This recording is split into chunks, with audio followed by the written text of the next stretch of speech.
আমি গত পরশু ওটা আগের দিন মনে নেই আশুলিয়াতে গিয়েছিলাম।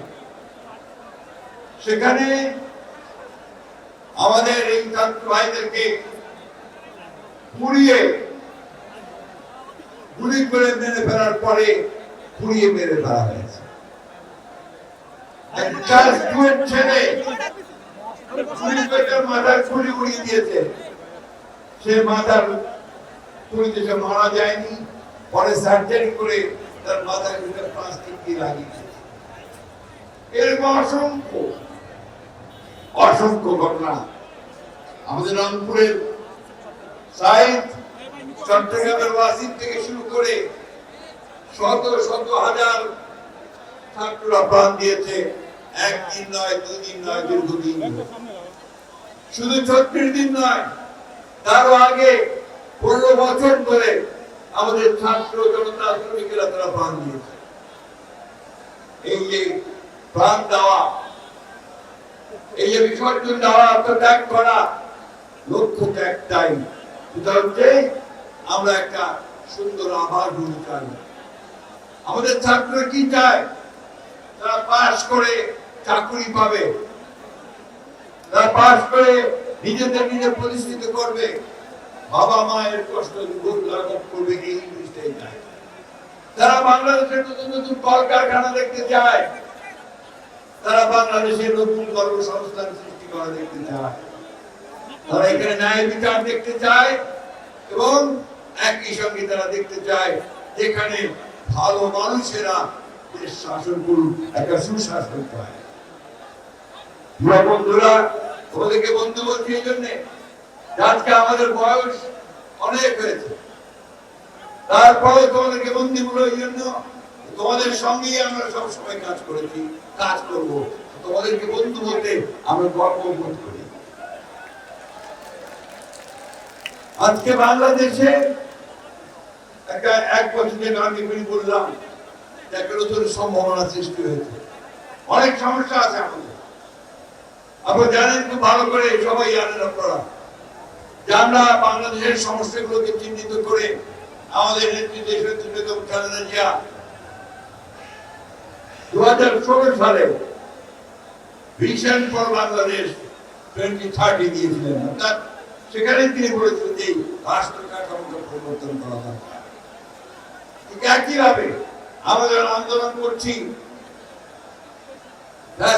হাসিনার বিরুদ্ধে, সরকারের বিরুদ্ধে, তখন আমরা মনে করেছি এবং আমাদের নেতা তারেক রহমান মনে করেছেন যে এইভাবে বাংলাদেশ চলতে পারে না। এই জন্য কি করেছেন, সমস্ত রাজনৈতিক দলগুলোর সাথে কথা বলেছেন, কথা বলে 31 দফা কর্মসূচি দিয়েছেন। এই কর্মসূচির মধ্যে বাংলাদেশকে নতুন করে সাজানোর স্বপ্ন ছিল।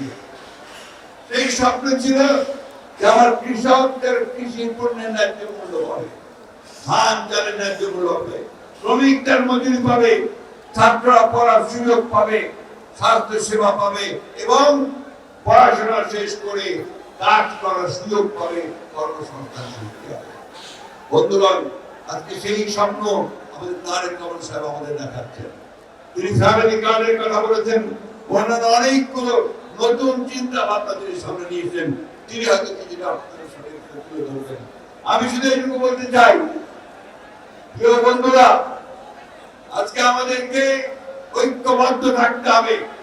অনেক চেষ্টা করা হচ্ছে বাংলাদেশে বিভক্তি সৃষ্টি করবার। আমাদের পাশের দেশে ভারতবর্ষে হাসিনা আশ্রয় নিয়েছে, তার রোগ পড়েনি। সেখান থেকে সে মাঝে মাঝেই হুমকি দিচ্ছে যে তারা বাংলাদেশে আক্রমণ করবে। তা শুধু তাই নয়, এখানে তারা বিভিন্ন ভাবে গোলযোগ সৃষ্টি করার চেষ্টা করছে। আজকের এই সমাবেশ থেকে আমাদেরকে শপথ নিতে হবে যে আমরা কোনোদিনই আমরা হাসিনাকে আর এই দেশে রাজনীতি করার কোনো সুযোগ দিব না। শপথ নিতে হবে যে আমরা কারো কাছে কোনো মাথা নত করবো না। আমরা আমাদের দেশকে আমরা নিজেরাই স্বয়ং সম্পূর্ণ হয়ে গড়ে তুলব। বন্ধুগণ, এটা নেতৃত্ব দিচ্ছেন আমাদের তারেক রহমান সাহেব। সেই পথই তিনি দেখাচ্ছেন, যে জন্য তিনি কি স্লোগান দিয়েছেন যে সবার আগে কি স্লোগান দিয়েছেন তিনি? সবার আগে বাংলাদেশ, তাই না? ওই বাংলাদেশের সামনে এগিয়ে যেতে হবে। এই দায়িত্বটা কার? এই দায়িত্ব হচ্ছে আপনাদের, এই দায়িত্ব হচ্ছে ছাত্রদের। মেধা এবং বুদ্ধিমত্তার চর্চা করে সামনের দিকে এগিয়ে যেতে হবে। মেধা ছাড়া আমরা সামনে যেতে পারবো না। জ্ঞান বিজ্ঞানের চর্চা, মেধার চর্চা, এর মধ্য দিয়ে আমাদেরকে সামনের দিকে এগোতে হবে। আমাদের সামনে এখন লড়াই বাংলাদেশে একটা গণতান্ত্রিক রাষ্ট্র প্রতিষ্ঠা করা। আমরা সেই লক্ষ্যে গিয়ে চলেছি। আমাদের নেতা তারেক রহমান সাহেব দিল্লিতে বসে প্রধান উপদেষ্টা প্রফেসর মোহাম্মদ ইউনূসের সঙ্গে আলোচনা করে নির্ধারণ করেছেন ফেব্রুয়ারি মাসে নির্বাচন হবে। গোটা বাংলাদেশের মানুষ অপেক্ষা করে আছে যে ফেব্রুয়ারি মাসে নির্বাচন হবে।